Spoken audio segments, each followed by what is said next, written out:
Suppose actually it's not like we are giving restriction. It depends. Suppose you have any bar and you are heating the bar, and because of your heat supply, length of the bar is increasing both side. Then you have free expansion, right? Like naturally bar is free to expand, so you can achieve del L by L, that you will say thermal strain.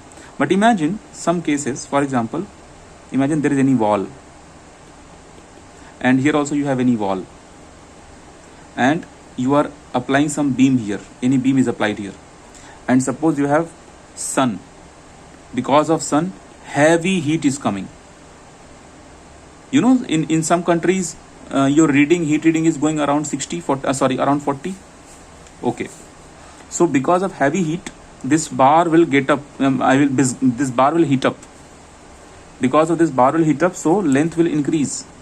But because you have given wall here, so it means you have given restriction here, so this length of the bar cannot increase. In that case, molecules inside the bar or atoms inside the bar, they will feel stress. Another example, have you seen this idea? Whenever you go to rail tracks, then after every new rail track they leave some gap. Why do they leave some gap? Because when the train will go, heat will develop, or because of heavy sunlight, heat will develop, so the length of the bar may increase. So if you will not leave the gap between every new rail track, then this thing, this may bend here, accident may happen, because we are sure that expansion happens. This is not example only in case of rail track. When you see the bridges, in bridges also, suppose this is the bridge here, and inside the bridge river is flowing. So whatever beams you are keeping here, or whatever beams you are keeping like this, so one side you should keep them free, so that in sunlight or because of the vehicle heat or because of the friction or something, when the bars will get heat up, they wants to expand, so you should allow them to expand.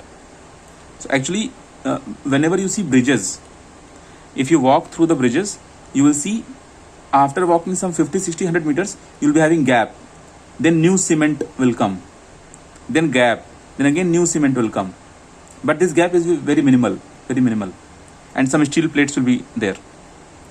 So this everything is design criteria because of the thermal situation. So now what I am trying to say here, understand three cases. Here you have heat supply, and this bar is free to expand. And another case, here you have heat supply, but this bar is totally restricted. Now third case, it is one side it is restricted, but another side it is restricted with some gap. It means this much gap. You can see this gap here, that gap I have given. Now in this case, when you supply the heat, because of the supply of heat, length will change. So this change in length, when you divide by L, alpha del T will come. This will be your thermal strain. What I am saying, thermal strain. But in this case, your thermal stress is 0. Why thermal stress is 0? Because you are not restricting the molecules from expansion. So molecules are happy, molecules are free. But in this case, molecules are not experiencing any compression. Molecules are not experiencing any disturbance or restriction. It means molecules are not applying any resistive force. Molecules are not applying any resistive force to extend or to stop their expansion. But here what is happening, molecules or atoms, they want to go in this direction. but because of this thing, they cannot go. So if they cannot go, then definitely internally force will increase. Okay, so internal resistance is coming. That's why you have stress here. So your thermal stress, this time you can multiply with E into strain. But reality is, in this case, stress is getting, but strain is zero. How will you say strain is zero? Because your change in length is not coming into picture. Because you have restricted. That's why there is no change in length. And because you don't have change in length, so what will you do? How will you find out strain? So actually, strain is totally zero. Strain is totally zero. So again, don't be confused. Some students thinks if strain is zero, then stress should be zero, because multiply with E, 0 into E, it should be zero. But thermal concept is totally different. In thermal concept, actually you think at molecular level. Okay, so if strain is not given, I mean if strain is zero, then but stress is coming into picture because molecules are experiencing the resistive force. So how will you calculate the stress?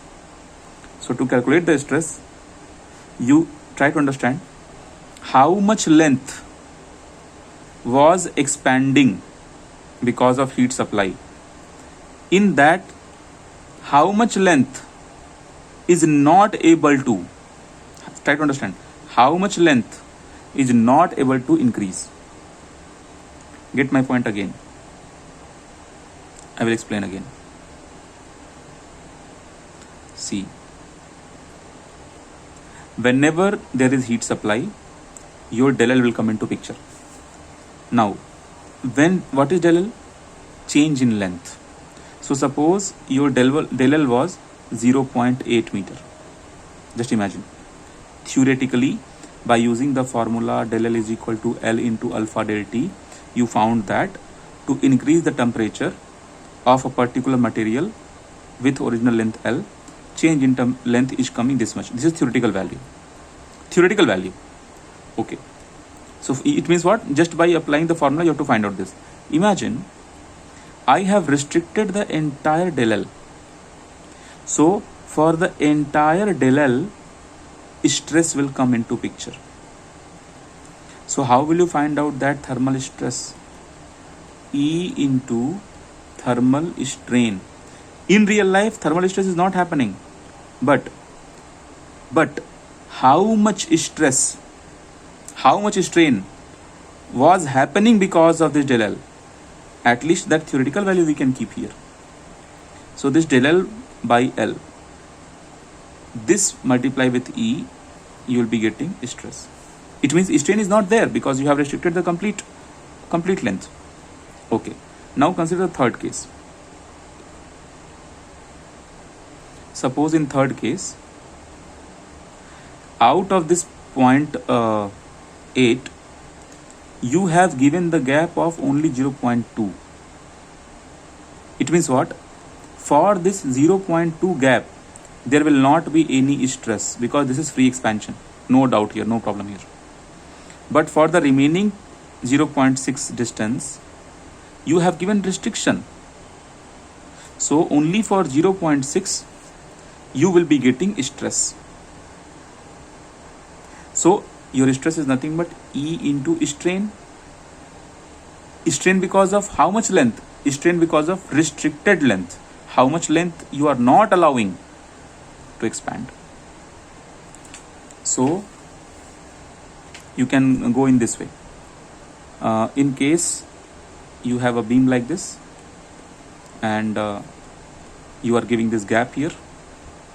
Suppose by using the formula del L is equal to alpha L del T, just imagine you are solving this given answer and you are getting 0.8.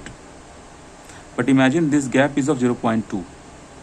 So your del L will keep on, when you are supplying the heat, this will increase. It will finish 0.2. So until this your thermal stress will be 0.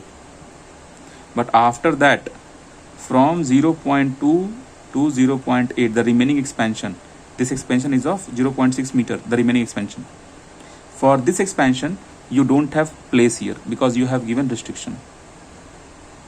So only for the 0.6 meter you will be getting stress. So your stress formula is nothing but E into strain. So which strain? Because of this 0.6, 0.6 by original, whatever.